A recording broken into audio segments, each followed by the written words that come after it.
नमस्कार मित्रांनो, राज्यातील कर्जमाफीच्या प्रतीक्षेत असलेल्या लाखो शेतकऱ्यांसाठी आज अखेर सर्वात मोठी आणि अत्यंत गोड बातमी समोर आलेली आहे।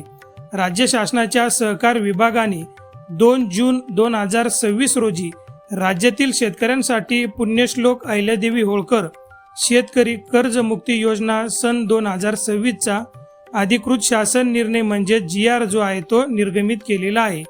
शेतकरी बांधवांनो, गेल्या अनेक दिवसापासून निवडणुकीची आचारसंहिता आणि इतर कारणामुळे हा जो GR होता, हा GR निर्गमित होण्यासाठी उशीर होत होता।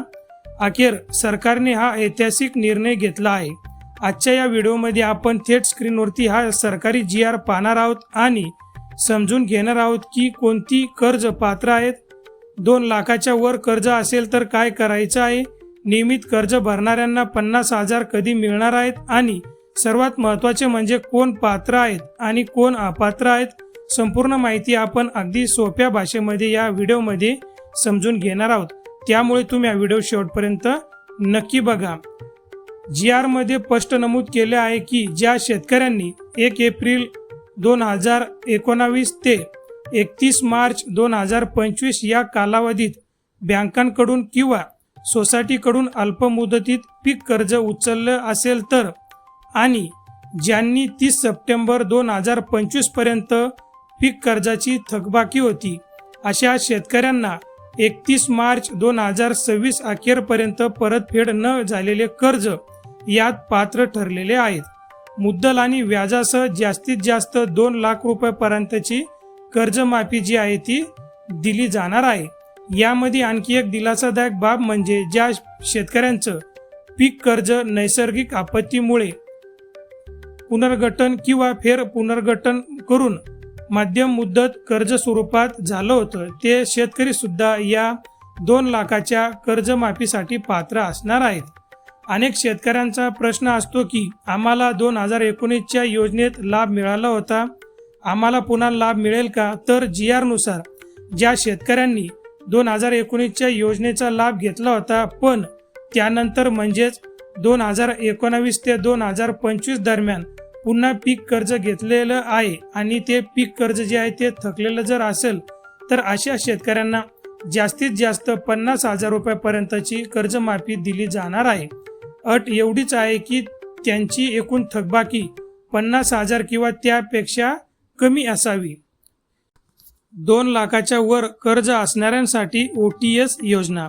शेतकरी मित्रांनो, जर तुमचं कर्ज 2 लाख रुपयापेक्षा जास्त असेल, समजा 2,50,000 रुपये असेल तर घाबरण्याचं कारण नाही। तुमच्यासाठी सरकारने OTS म्हणजे वन टाइम सेटलमेंट म्हणजेच एक वेळा समझोता योजना आणलेली आहे। या नियमानुसार 2 लाख रुपयाच्या वर जी काही अतिरिक्त रक्कम असेल, उदाहरणार्थ 50,000 रुपये, ती रक्कम शेतकऱ्याला स्वतः बँकेत जमा करावी लागणार आहे। त्यानंतर अतिरिक्त रक्कम बँकेत भरण्यासाठी सरकारने तुम्हाला जी आहे ती 31 मार्च 2027 पर्यंत मुदत दिलेली आहे। म्हणजेच तुमच्याकडे वरची अतिरिक्त रक्कम भरण्यासाठी भरपूर असा वेळ आहे। तुम्ही तुमची वरची रक्कम भरली की सरकार तुमचे 2 लाख रुपये बँकेत देऊन तुमचे खाते पूर्णपणे नील करणार आहे। प्रामाणिकपणे आणि नियमित कर्ज भरणाऱ्या आमच्या शिस्तप्रिय शेतकरी बांधवांबद्दल सरकारने नियमित कर्ज फेडणाऱ्या शेतकऱ्यांना वाऱ्यावर सोडलेलं नाही। ज्या शेतकरी बांधवांनी सन 2022-23, 2023-24 आणि 2024 आणि 25 या 3 आर्थिक वर्षापैकी कोणत्याही 2 आर्थिक वर्षात घेतलेलं पीक कर्जाची मुदतपूर्व म्हणजेच 30 जून आधी पूर्ण परतफेड केली असेल, अशा शेतकऱ्यांना 50,000 रुपये प्रोत्साहनपर अनुदान रोख स्वरूपात मित्रांनो, ही कर्जमाफी केवळ गरजू आणि सर्वसामान्य शेतकरी बांधवांसाठी आहे। त्यामुळे सरकारने काही कडक अटी लावल्या आहेत। कोण अपात्र आहेत ते आपण या ठिकाणी नीट समजून घेणार आहोत। यामध्ये सर्व माजी व विद्यमान मंत्री, आमदार, खासदार या योजनेतून अपात्र राहतील। केंद्र आणि राज्य सरकारचे सर्व कर्मचारी तसेच महावितरण, ST महामंडळ, MIDC चे कर्मचारी ज्यांचा पगार महिन्याला 25,000 रुपयापेक्षा जास्त आहेत, ते सर्व कर्मचारी या योजनेसाठी अपात्र असणार आहेत। ज्यांचा पगार 25,000 रुपयापेक्षा कमी आहेत ते सर्व कर्मचारी या योजनेसाठी पात्र असणार आहेत.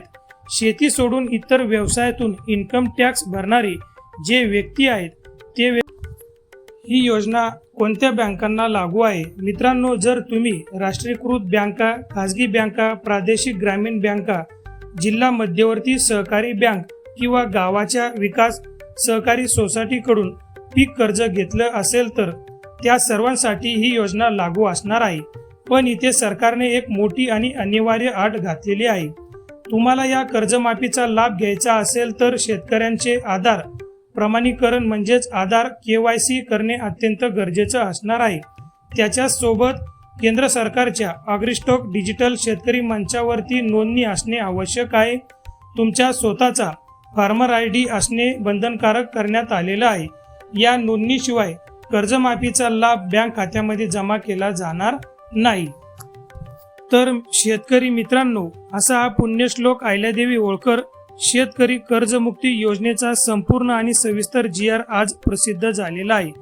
तुम्हाला हा GR बघायचा असेल तर महाराष्ट्र शासनाच्या महाराष्ट्र.gov.in या अधिकृत वेबसाईटवरती हा GR उपलब्ध आहे.